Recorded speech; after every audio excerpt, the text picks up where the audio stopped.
Me and my mates have recently got back from Murcia on a golfing holiday. I was absolutely crap for the majority of the holiday. And in this video, I'm going to hopefully explain to you why I was so crap. Let's get into it.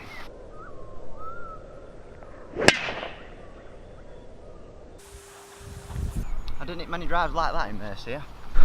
That does, however, bring me quite nicely onto my first point. So I'm going to kind of break down every part of my game when we're thinking about the how bad I played on holiday.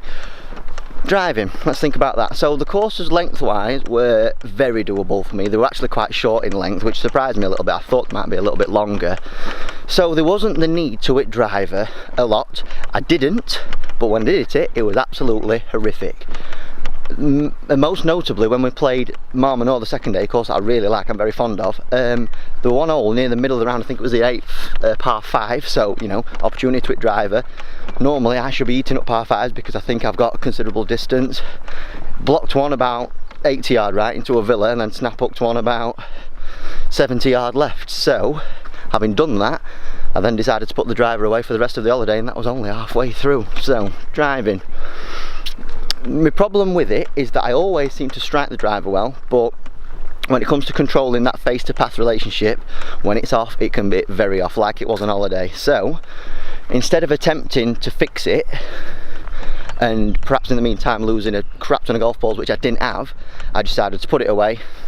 And we'll get into this a little bit later. Didn't necessarily go to the trusty 3-wood, went to like a 2-iron and just kept it in a stinger, because I thought the lower I can hit it, the less it's going to curve. So basically, last 27 holes, I'm just hitting these low, horrible, scooty squirters out there. Some of them came off, some of them were really nice, and I got loads of distance because they're nice, dry, sandy fairways, but not the shot you want to be hitting on holiday, especially in front of the lads. You want to be hitting them big bombing drives, and I just couldn't do it, just didn't have it.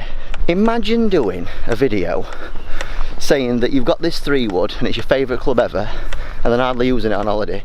The shots that I hit with it were actually really good. The first tee shot on the first day, straight down the middle. I can remember hitting one on the last day at Saurines de la Tour. This beautiful eye-cutting 3-wood, put it about 10 yard off at green, chipped on, made birdie. And for some reason, in my mental collapse, which we'll come on to later, just neglected it. Best club I've ever had, and I hardly used it. I hate this game sometimes, you know.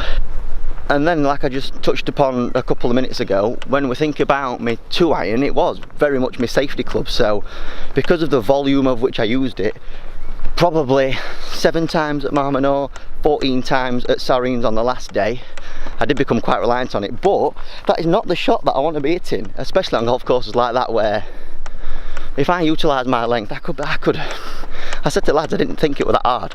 I could have ripped it up if I hadn't have been so shambolic.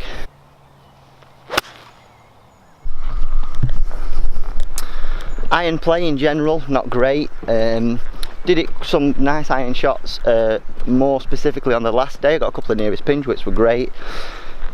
As soon as I put myself under a bit of pressure, I noticed that I pulled quite a lot. So very strange that I've got a pattern with a driver that is like a hook, and then I've got a pattern with the irons which is a pull.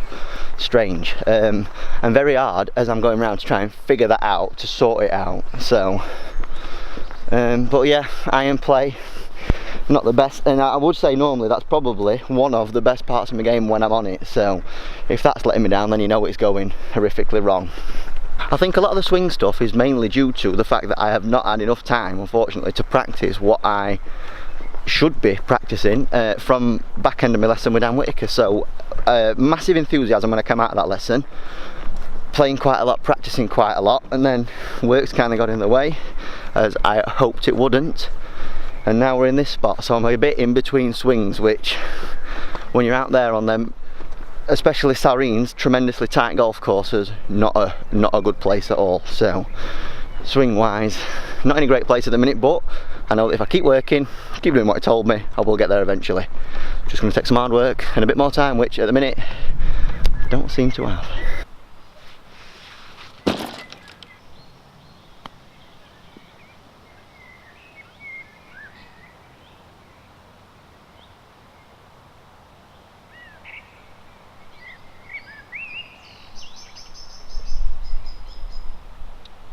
Short game was alright, nothing spectacular. Short game's not been there really for a good couple of years now. When I was a junior, it was genuinely the thing that defined my entire game. could get literally up and down from the ball washer, as I did once. Funny story that, maybe for a different time.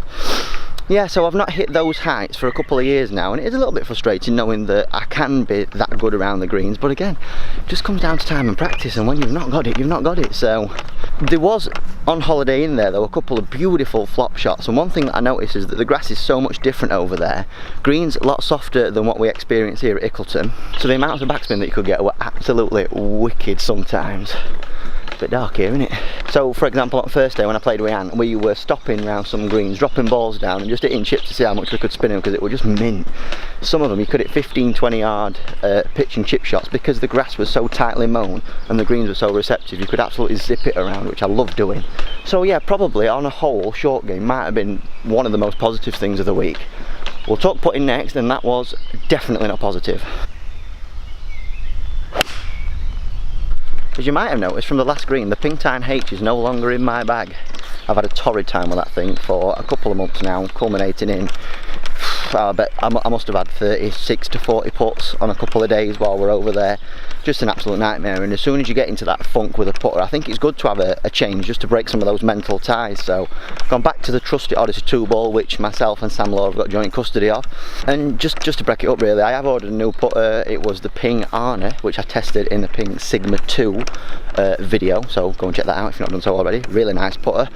Got one of those on the way, but oh my god, seriously, like, not finding it particularly hard to read the greens, but could I hit my lines? I had no chance. So that was massively frustrating. Did again knock a couple of putts in that were actually okay, but in the midst of it, it's like 1 or 2 out of 38. It's just horrific. And then when you have got such little confidence with a putt, you guys all know what it's like at home. It's standing over 10 footers and I'm thinking, this ain't going in, and it didn't.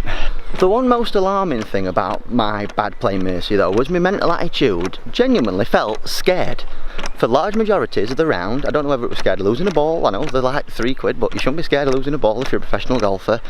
But like the anxiety that I had as I was playing were just absolutely crippling sometimes, and I don't know whether reverting to a 2-iron off at tee is a real safety thing kind of helped this, or some of the situations that I got myself into though, standing on over some shots thinking, I don't know what I'm doing here, and honestly that anxiety that I had was just crippling. It was horrible. In order to fix that, what I have done in the past is go back to the Bob Rotella book. What is it now? I can't remember it exactly. I'll probably put a picture of it here. But as soon as I get into a real mental funk, I just go back to the Bob Rotella book, refresh. These got like 10 commandments almost, things that you have to do when you're on a golf course. I go back to that, read them through, give myself a mental refresh. Normally that fixes it. So as worrying as it was out there, having time to reflect on it, I'm not as worried now that I've got back, so hopefully I can fix that. And despite all this, still probably had one of the best times of my life over there. Funny old game golf, isn't it? So yeah, very much on the comeback trail now. Hopefully I can set a bit more time aside to practice.